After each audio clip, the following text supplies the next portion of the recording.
Dear student, आपका स्वागत है हमारे यूट्यूब चैनल टेक इंस्टीट्यूट में। हम आज जो है आप लोगों को पढ़ाएंगे nature of being and state of being. कहीं पर इसी को हम टाइप्स ऑफ बीइंग के बारे में जानते हैं।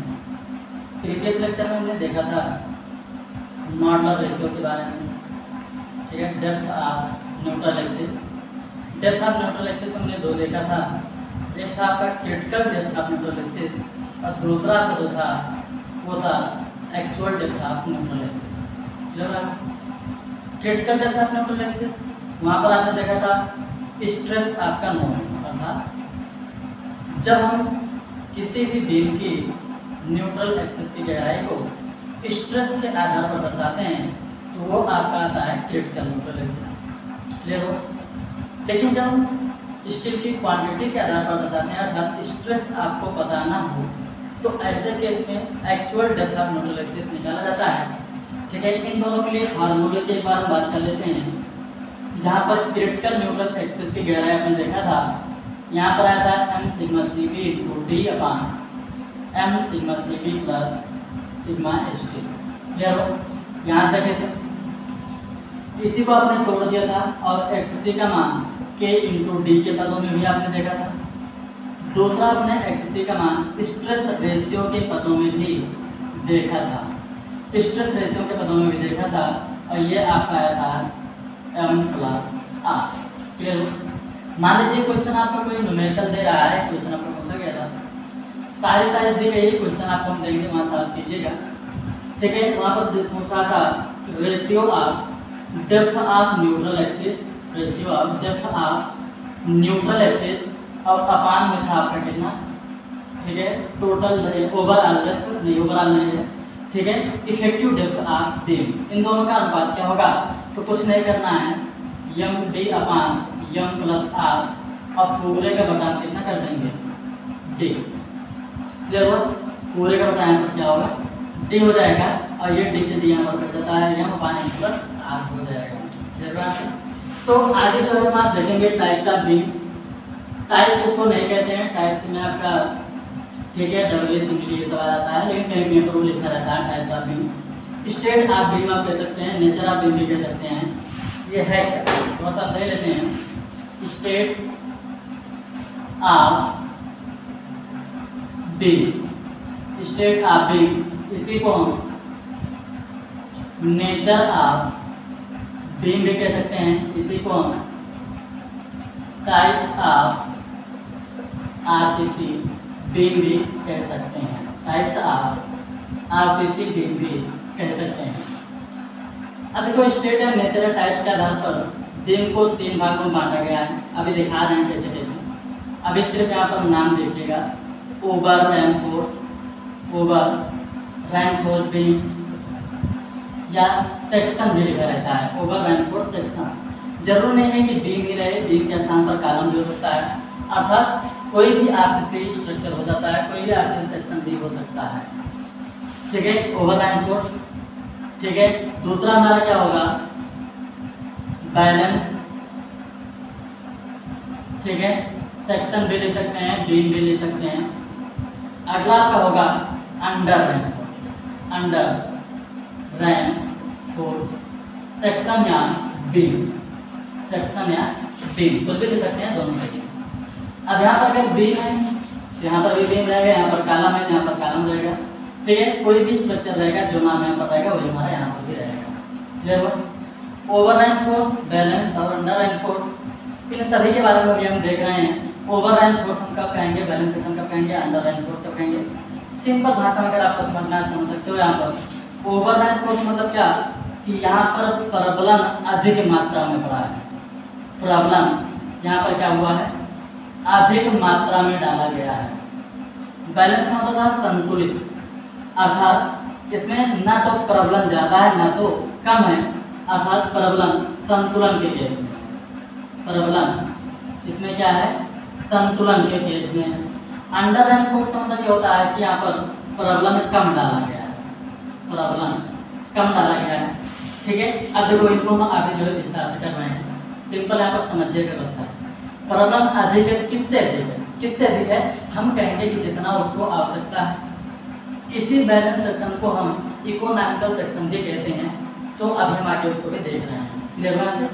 तो देखो बैलेंस सेक्शन हम कहेंगे या इकोनॉमिकल होता है, ना तो इसमें रेनफोर्समेंट अधिक होगा ना तो रेनफोर्समेंट में कम होगा, अर्थात जितना हमें जरूरत है उतना ही रहेगा।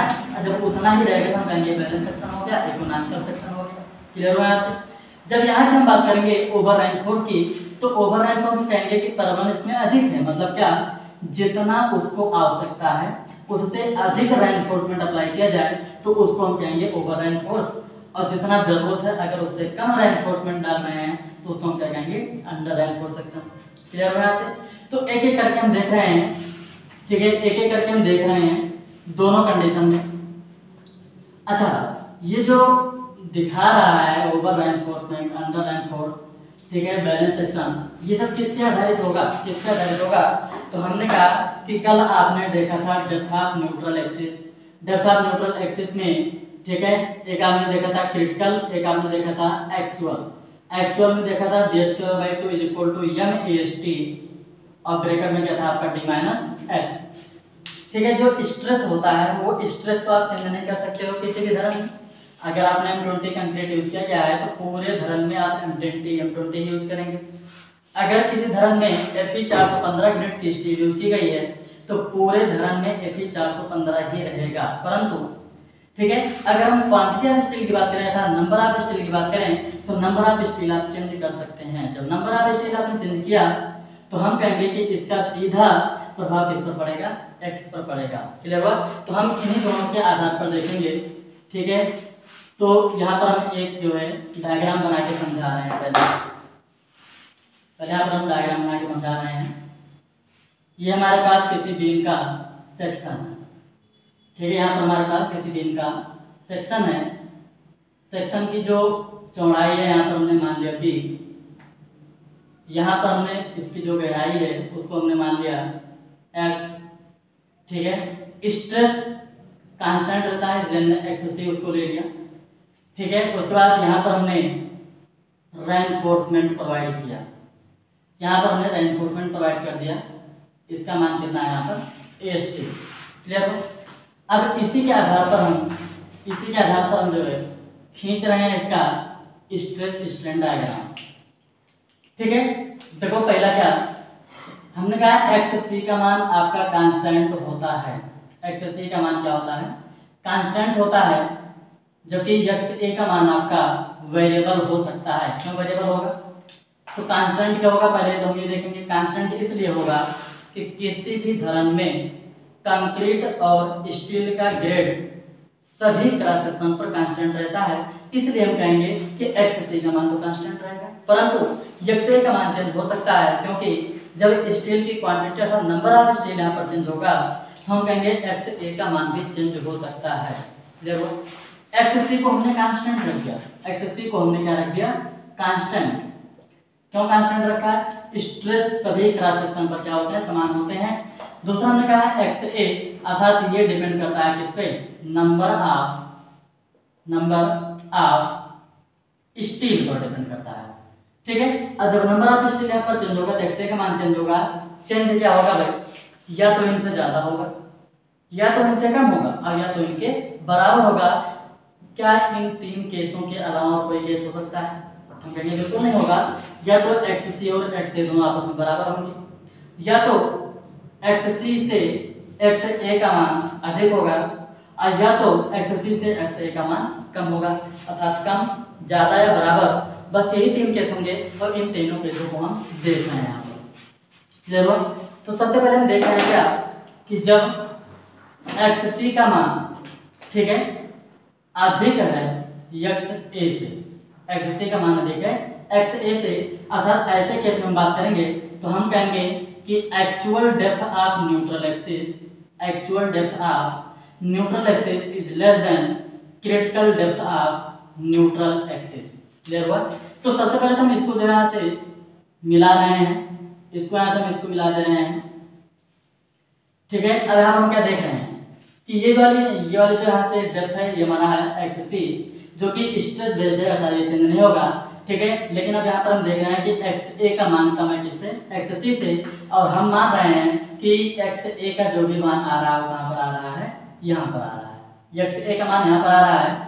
यहाँ से यहाँ तक की जो डिस्टेंस है उसको हमने मान लिया यहाँ पर एक्स ए, जो कि यहाँ से यहाँ तक जो डिस्टेंस है उसको हमने मान लिया है एक्स सी। इसको हमने यहाँ पर क्या मान लिया है, एक्स सी। बता दो क्लियर बात से।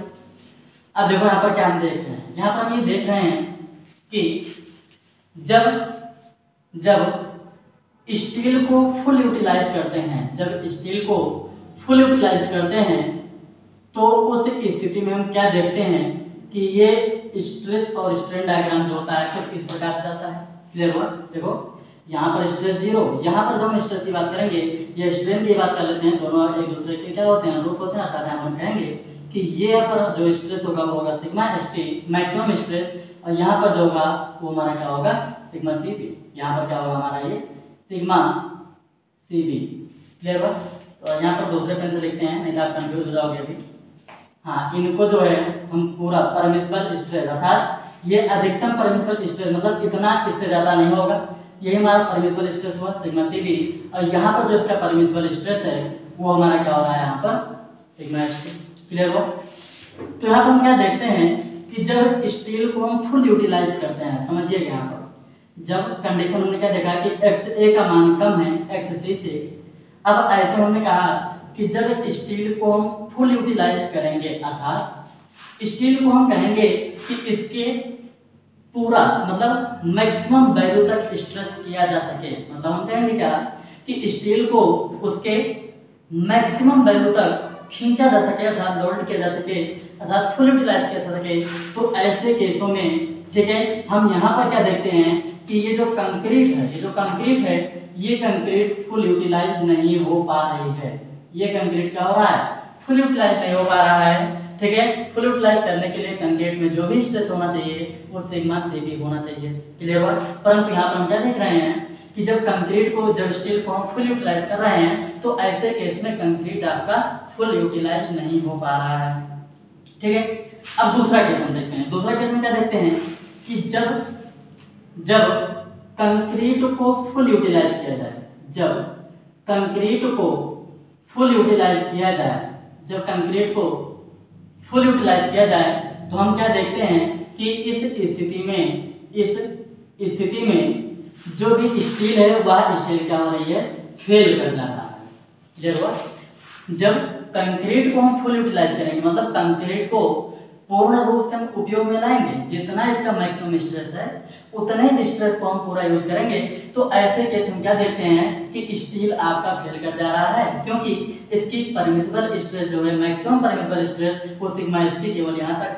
लेकिन हम जब देख रहे हैं स्ट्रेस डायग्राम को कि ये आपका कहाँ तक पहुँच रहा है, यहाँ तक, हम कहेंगे स्टील ऐसे केसों में क्या हो रहा है, फेल कर जा रहा है।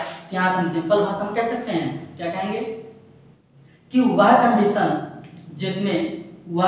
जिसमें ठीक है स्टील अपने परमिसिबल स्ट्रेस तक पहुंच जा रहा है परंतु कंक्रीट अपने परमिसिबल स्ट्रेस तक नहीं पहुंच पा रहा है, या कंक्रीट को फुल यूटिलाइज नहीं किया जा रहा है, ऐसे सेक्शन को हम अंडर रेनफोर्स सेक्शन कहते हैं। ऐसे सेक्शन को हम क्या कहेंगे, अंडर रेनफोर्स सेक्शन कहते हैं, अंडर रेनफोर्स सेक्शन कहते हैं। क्लियर हुआ।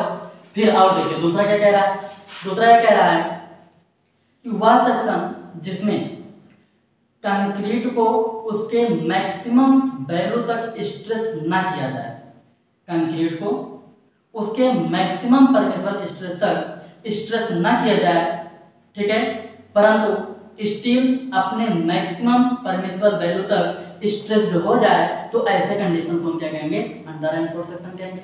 ठीक है, ध्यान से बस डायग्राम देखिए, बस याद नहीं करना, डायग्राम देखो बस। हमने क्या कहा कि कंक्रीट को फुल यूटिलाइज नहीं कर पा रहा है, मतलब कंक्रीट अपने मैक्सिमम परमिसिबल स्ट्रेस तक नहीं पहुंच पा रहा है, सिर्फ यहीं तक, परंतु स्टील जो आपका है ये अपने मैक्सिमम स्ट्रेस तक पहुंच जा रहा है, तो इस प्रकार के सेक्शन को हम क्या कहेंगे, अंडर रेनफोर्स सेक्शन कहेंगे।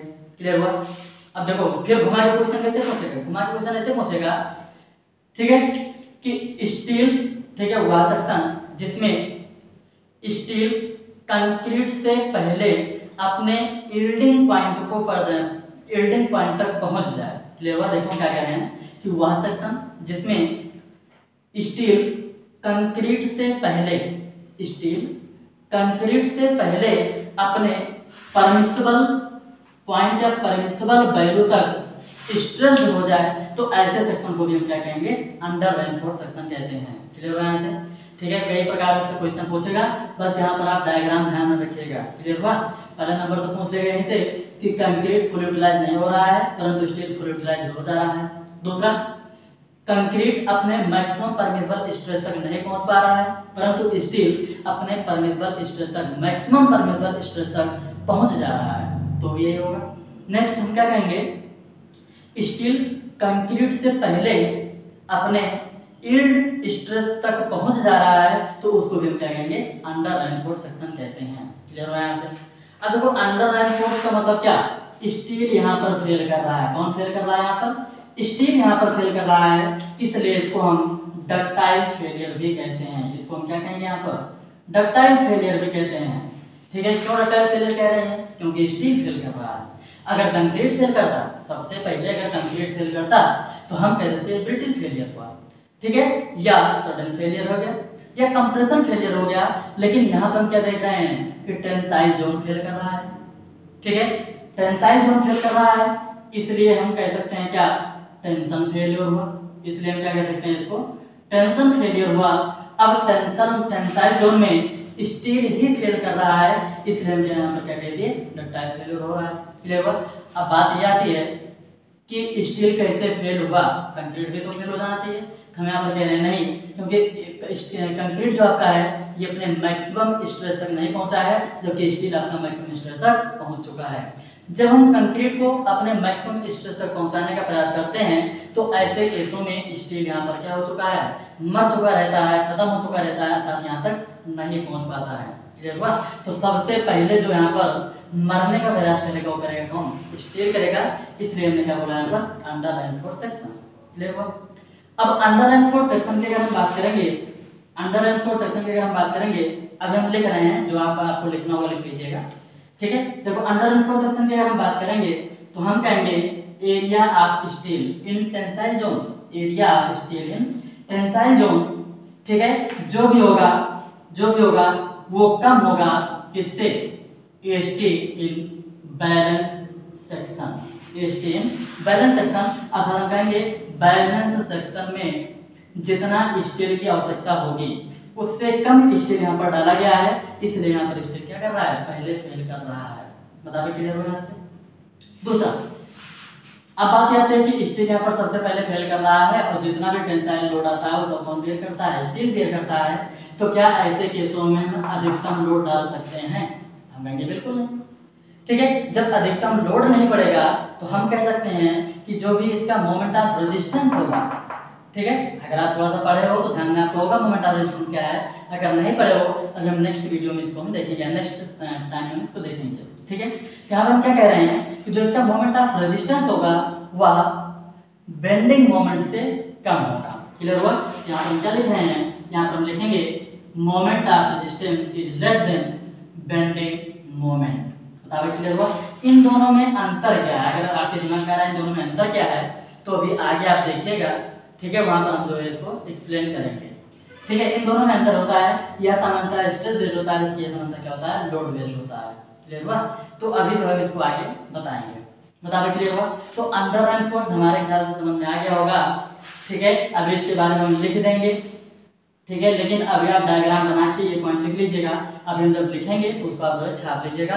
अभी हम यहाँ पर अगला डायग्राम देखते हैं। अभी यहाँ पर हम जो है अगला देखते हैं। अभी हम अगला देखते हैं।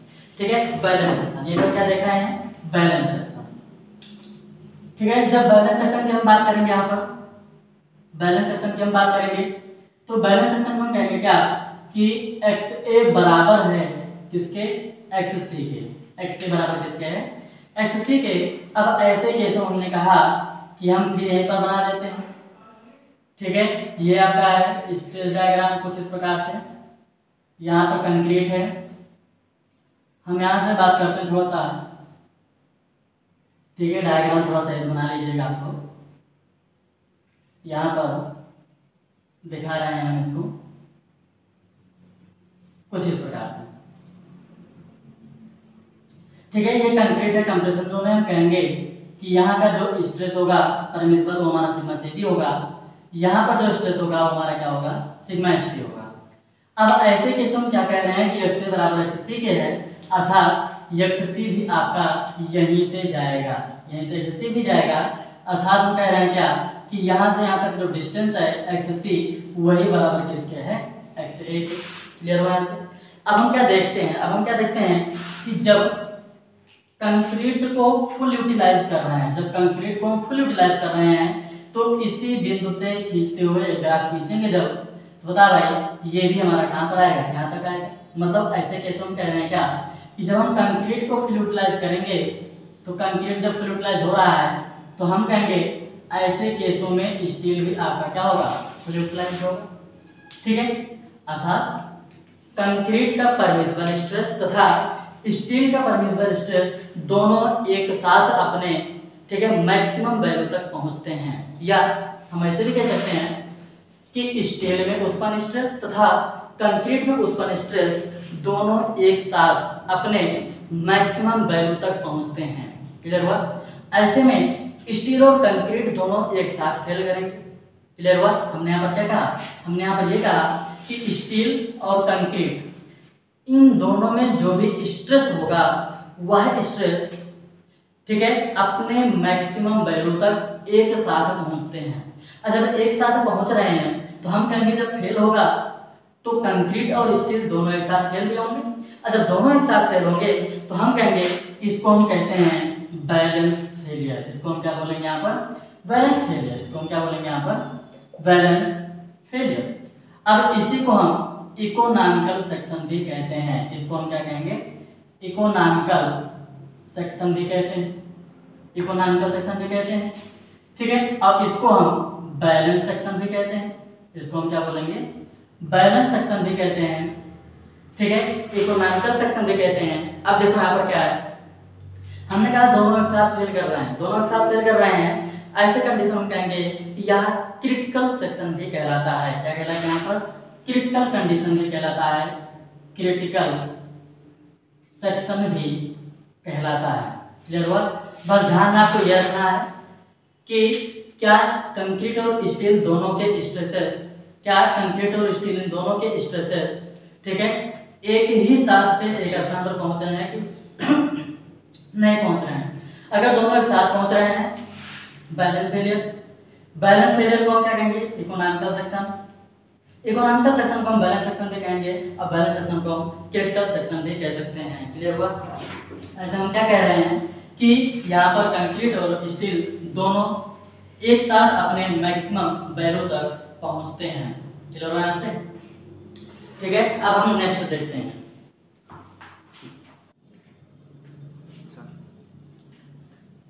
ठीक है, तो अंडरलाइन फोर्स, बैलेंस हमने देख लिया। अब हम अगला देखते हैं, ठीक है, ओवरलाइन फोर्स।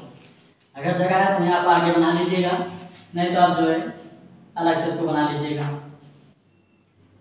जब हम ओवरलाइन फोर्स सेक्शन की बात करेंगे, यहाँ पर आपका स्टील डाला गया है, AST जो भी है, ठीक है, यहाँ से लेकर यहाँ तक की जो दूरी है, ठीक है, स्मॉल डी, यहाँ से इसको हम जो मान रहे हैं वो मान लेते हैं XC।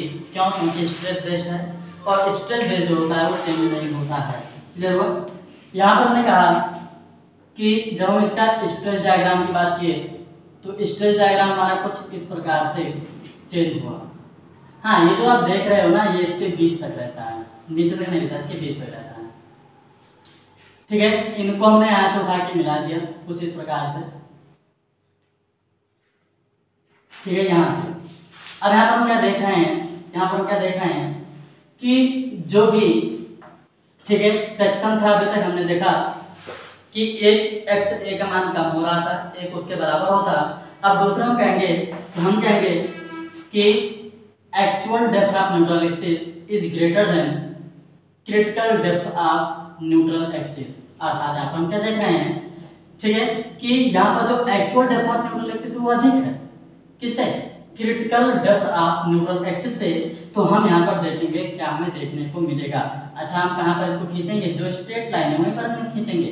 अर्थात XA का जो भी मान आ रहा है वो कहाँ पर आ रहा है, यहाँ पर आ रहा है। एक्स ए का मान कहाँ पर आ रहा है, यहाँ पर आ रहा है। ठीक है, अब ऐसे कंडीशन हम कहेंगे क्या कि जब स्टील को फुल यूटिलाइज करते हैं, जब स्टील को, अच्छा यहाँ पर हमने स्ट्रेस में दिखाया है, स्ट्रेस यहाँ पर दिखाते हैं, ये कंप्रेशन जोन है, कंक्रीट है, ठीक है, सिग्मा से भी मैक्सिमम स्ट्रेस होगा, यहाँ पर स्टील है और मैक्सिमम स्ट्रेस क्या होगा, यहाँ पर सिग्मा स्टील होगा। जब स्टील के या स्टील को उसके परमिसिबल वैल्यू तक फुल यूटिलाइज करते हैं, जब स्टील को उसके परमिसिबल वैल्यू तक फुल यूटिलाइज करते हैं, तो ऐसे केसों में क्या देखते हैं कि कंक्रीट आपका फेल कर चुका रहता है। क्लियर हुआ? भाई स्टील को हमने क्या किया, फुल यूटिलाइज किया, हम क्या देख रहे हैं कि कंक्रीट केवल यहाँ से यहाँ तक स्ट्रेस को बियर कर सकता है, जबकि हो कहाँ तक रहा है भाई, यहाँ तक हो रहा है। तो ऐसे केस में क्या कह रहे हैं कि कंक्रीट यहाँ पर फेल कर चुका रहता है। क्लियर हुआ? जब स्टील को अपने परमिसिबल वैल्यू तक फुल यूटिलाइज किया जाता है, तो ऐसे केस में कंक्रीट फेल कर चुका रहता है। ठीक है, अब देखो, जब हम कंक्रीट को फुल यूटिलाइज करेंगे, जब हम कंक्रीट को फुल यूटिलाइज करेंगे, तो ऐसे केस में क्या देखते हैं, ऐसे केस में क्या देखते हैं कि ये स्टील, ठीक है, अपनी फुल परमिसिबल स्ट्रेस तक, ठीक है, यूटिलाइज नहीं होता। क्लियर हुआ? अर्थात जब कंक्रीट को, ठीक है, अपने परमिसिबल स्ट्रेस तक, ठीक है, स्ट्रेस्ड किया जाता है, तो ऐसे कंडीशन में स्टील अपनी फुल स्ट्रेस को यूटिलाइज नहीं करता है। क्लियर हुआ? यहाँ पर अर्थात हम कह रहे हैं क्या कि ये इतना स्टील यहाँ पर मैक्सिमम डाला गया है, इसलिए हम इसको क्या बोल देंगे, हम कहेंगे ओवर रेनफोर्स। क्लियर हुआ? ध्यान देना इधर, स्टील को हमने फुल यूटिलाइज किया, ऐसे में कंक्रीट फेल कर चुका है, क्या सेक्शन आपका सेफ रहेगा?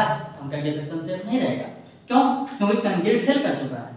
ठीक है, लेकिन जब हमने कंक्रीट को अपने मैक्सिमम या परमिसिबल स्ट्रेस तक स्ट्रेस किया, तो ऐसे कंडीशन हम क्या देख रहे हैं कि स्टील केवल इतना स्ट्रेस को, ठीक है, बियर कर रहा है, बाकी ये हमारा क्या है, अतिरिक्त डाला गया है। अर्थात हम कहेंगे कि स्टील इसमें ज्यादा बड़ी है, स्टील इसमें क्या हुआ है, ज्यादा बड़ा है, इसलिए इसका जो नाम होगा वो हम क्या बोल देंगे यहाँ पर, ओवर रेनफोर्स्ड सेक्शन। इसलिए हम इसका क्या नाम बोलेंगे यहाँ पर, ओवर रेनफोर्स्ड सेक्शन, मतलब जो भी रेनफोर्समेंट है वो बहुत ही ज्यादा मात्रा में डाला गया है। क्लियर हो यहाँ से? ठीक है, अब देखो ऐसे हम कह रहे हैं क्या कि क्वेश्चन यहाँ से कैसे बनते हैं, क्वेश्चन यहाँ से कैसे बनते हैं। ठीक है, क्वेश्चन आप कैसे बनेंगे कि वह सेक्शन जिसमें, ठीक है, स्टील से पहले कंक्रीट अपने मैक्सिमम वैल्यू तक स्ट्रेस्ड हो जाता है, उसे हम क्या कहेंगे, हम कहेंगे ओवर रेनफोर्स्ड सेक्शन। मतलब स्टील से पहले कंक्रीट अपने परमिसिबल स्ट्रेस को, ठीक है, धारण कर लेता है या पहुंच जाता है, तो उसे हम क्या बोलेंगे, ओवर रेनफोर्स्ड सेक्शन। दूसरा हमारा क्या होगा, दूसरा हमारा ये होगा कि वह सेक्शन जिसमें कंक्रीट अपने परमिसिबल स्ट्रेस तक पहले पहुंच रहा है, जबकि स्टील अपने परमिसिबल स्ट्रेस तक नहीं पहुंच पा रहा है, तो उसे भी हम क्या बोलेंगे, ओवर रेनफोर्स्ड सेक्शन। सिर्फ डायग्राम देखना बस।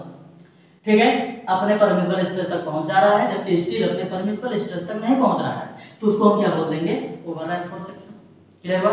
अगला यहाँ पर क्या होगा, अगला क्वेश्चन यहाँ पर ये होगा कि वह सेक्शन जिसमें स्टील को मैक्सिमम स्ट्रेस तक पहुंचने से पहले, स्टील के मैक्सिमम स्ट्रेस से पहुंचने से पहले कंक्रीट अपने अल्टीमेट स्ट्रेंथ को बियर कर ले रहा है। ध्यान देना यहाँ पर, अंडर रेनफोर्स में हमने कहा था डक्टाइल फेलियर हुआ, इसलिए हमने स्टील के लिए यील्ड पॉइंट का प्रदर्शन किया था या यील्ड स्ट्रेस की बात किया था। हम यहाँ पर अल्टीमेट की बात कर रहे हैं। क्लियर हुआ? ठीक है, वह सेक्शन जिसमें स्टील से पहले कंक्रीट अपने अल्टीमेट स्ट्रेंथ को बियर कर लेता है, तो उसे हम क्या कहेंगे, ओवर रेनफोर्स्ड सेक्शन कहते हैं। क्लियर हुआ? अब देखो, ओवर रेनफोर्स्ड सेक्शन मतलब रेनफोर्समेंट यहाँ पर ज्यादा है, और जब रेनफोर्समेंट यहाँ पर ज्यादा है तो हम कहेंगे, ठीक है, जब रेनफोर्समेंट यहाँ पर ज्यादा है तो हम कहेंगे कि यहाँ पर जो भी लोड आएगा वह लोड अधिकतम बियर किया जा सकता है। क्यों? कंक्रीट जो आपका है तो कंप्रेशन में मजबूत है ही है, जो भी टेंशन में आएगा लोड वो भी कौन बियर करेगा, स्टील, क्योंकि स्टील यहाँ पर ज्यादा है। क्लियर हो यहाँ से? तो हम कह सकते हैं कि जो भी यहाँ पर मोमेंट ऑफ रेजिस्टेंस होगा, moment of resistance is greater than bending moment. Moment of resistance क्या होगा, बेंडिंग मोमेंट से अधिक होगा। क्लियर हुआ यहाँ से। दूसरा हम क्या देख रहे हैं कि यहाँ पर स्टील ज्यादा था, यहाँ पर हमने क्या देखा, स्टील ज्यादा है। किससे ज्यादा है, बैलेंस सेक्शन से, क्योंकि बैलेंस में दोनों बराबर था, कंक्रीट और स्टील दोनों एक साथ फिल कर रहे थे। परंतु जब हमने ओवर रेनफोर्स में देखा तो कंक्रीट पहले मर जा रहा है, जबकि स्टील क्या हो रहा है, अभी जीवित है। जब कंक्रीट को हम फुल यूटिलाइज कर रहे हैं तो ये खुशी खुशी अभी भी यहाँ पर क्या है, बैठा है। लेकिन जब स्टील को हमने फुल यूटिलाइज किया तो कंक्रीट पहले क्या हुआ है, हार मान चुका है। ठीक है, तो ऐसे केस में हम क्या कह रहे हैं कि जो भी इसमें एएसटी पड़ा है वह एएसटी अधिक होगा किससे, बैलेंस सेक्शन के एएसटी से। किससे, बैलेंस सेक्शन के एएसटी से। अब हम कहेंगे कि area tensile stress in required, हम कहेंगे required AST is greater than balance AST. Clear हुआ से, बता भाई इतना क्लियर हुआ, समझ में आ चुका है। ठीक है, अब इन्हीं को हम जो है लिख रहे हैं, वैसे लिखने की जरूरत नहीं है, अगर आपको समझ में आ गया है तो लिखने की जरूरत नहीं है। ठीक है, हाँ लेकिन इसको भूलना मत। ठीक है, हम लिख रहे हैं, आप वीडियो को रोक करके वहीं पर आप इसको लिख लीजिएगा। क्लियर हुआ, एक एक करके हम लिख दे रहे हैं।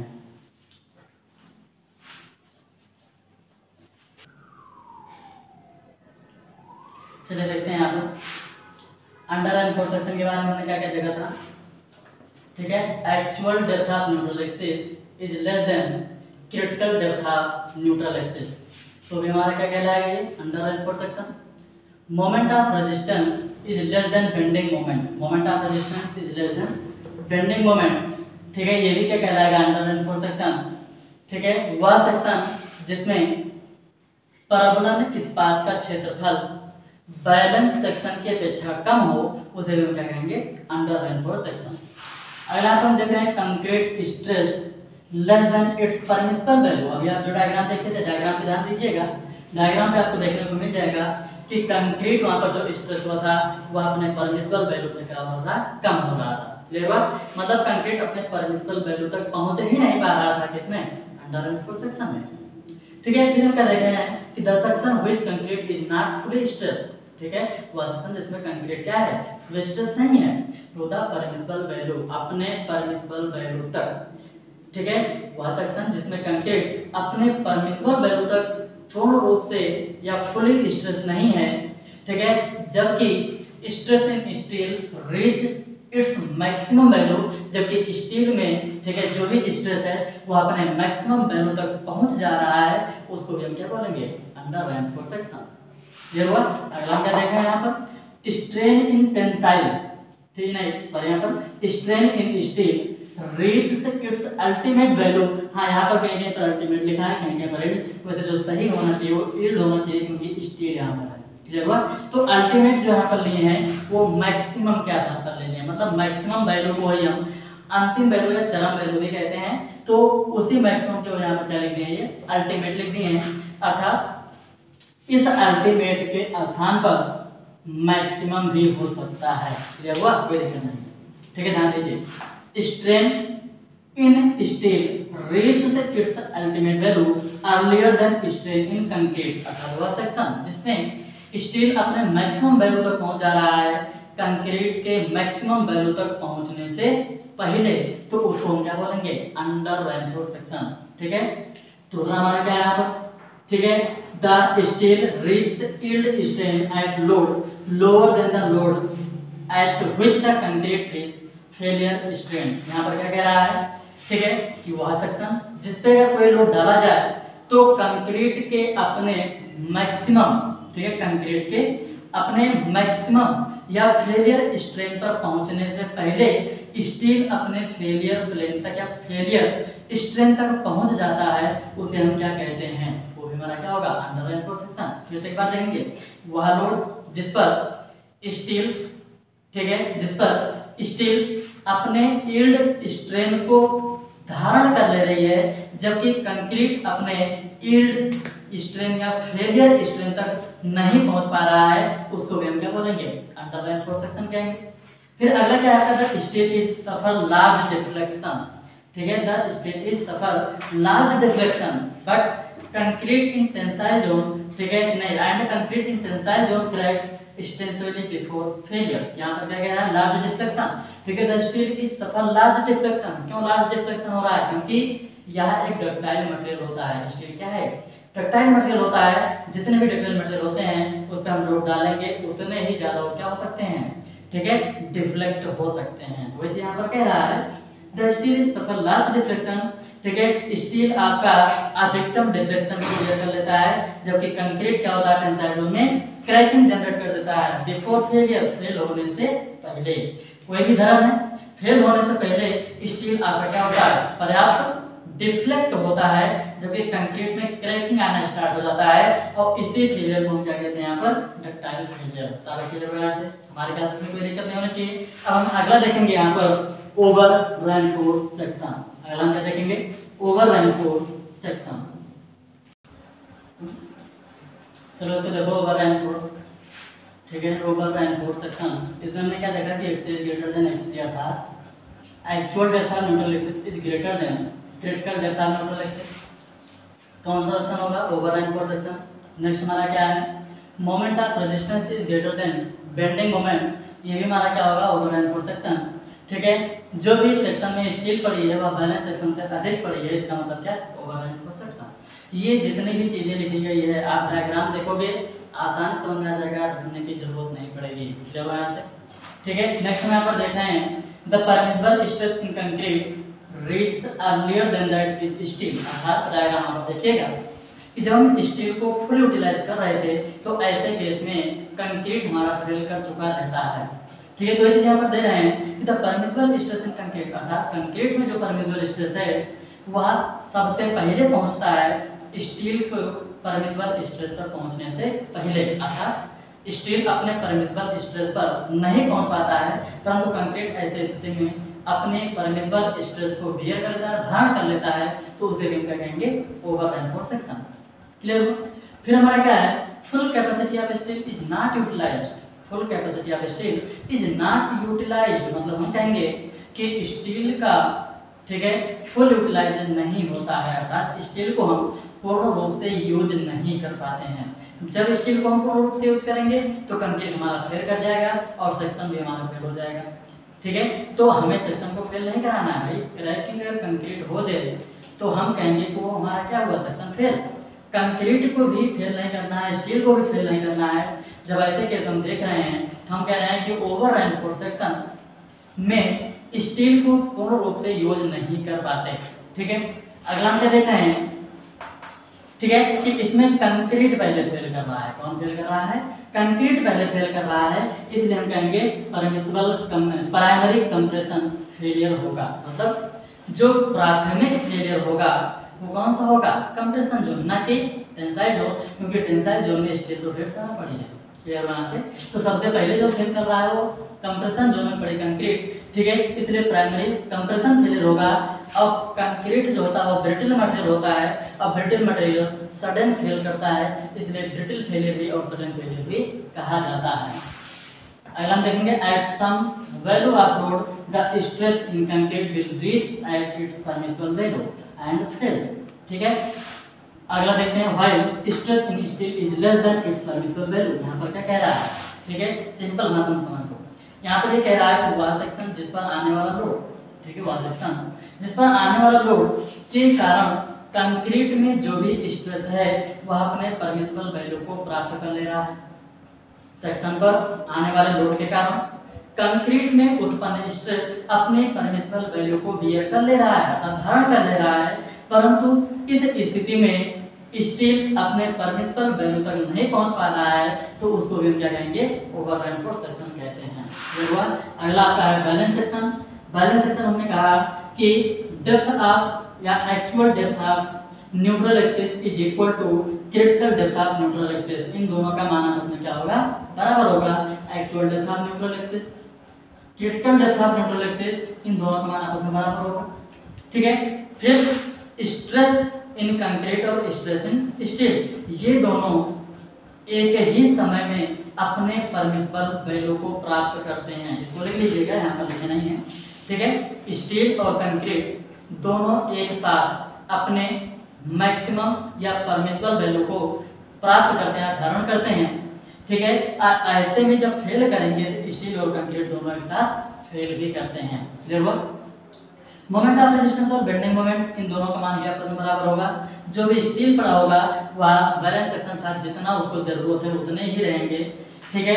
अब यहाँ से हम कहेंगे तो कहेंगे कि जो भी कंक्रीट का एरिया होगा वह छोटा बनेगा अर्थात सेक्शन भी छोटा बनेगा और मिनिमम टेंसाइल रेनफोर्समेंट यहाँ पर लगते हैं, अर्थात टेंसाइल रेनफोर्समेंट सिर्फ उतना डाला जाएगा जितना उसको जरूरत है, ना तो हम ज़्यादा डालेंगे ना तो कम डालेंगे। बताओ क्लियर हो यहाँ से? ठीक है, तो ये हमने सारी चीज देख लिया। हाँ, बैलेंस सेक्शन में एक पॉइंट हमने नहीं लिखा, उसको लिख लीजिएगा, ठीक है।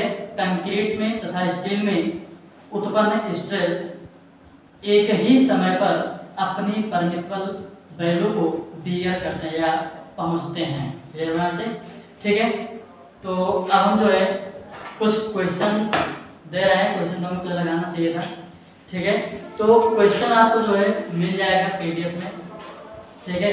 लिखा नहीं गया, वैसे पेज में है तो क्वेश्चन आपको मिल जाएगा, ठीक है। तो आप वहाँ से कर लीजिएगा, सारे क्वेश्चन आपको लगाइएगा, जो भी दिक्कत होगी उसको आप पूछिएगा, ठीक है। वो क्वेश्चन हम यहाँ पर करवा देंगे। क्लियर हुआ? या आप मैं जो है पर्सनल दे सकते हो, वहाँ से भी क्वेश्चन करवा देंगे, ठीक है। बस आते क्वेश्चन आपको लगाएंगे जो। क्लियर हुआ? तो इसके बाद हम जो है देखेंगे अगला,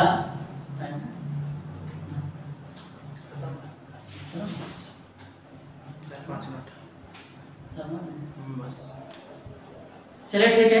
इसके बाद फिर हम अगले वीडियो में मिलते हैं। अगर आपको वीडियो अच्छा लगा हो तो शेयर भी कीजिए, सब्सक्राइब भी कीजिएगा, और अगर कोई डाउट्स है अगर आपको तो वहाँ पर आप कमेंट कीजिए हमें, ठीक है। आपके हर डाउट्स को क्लियर किया जाएगा।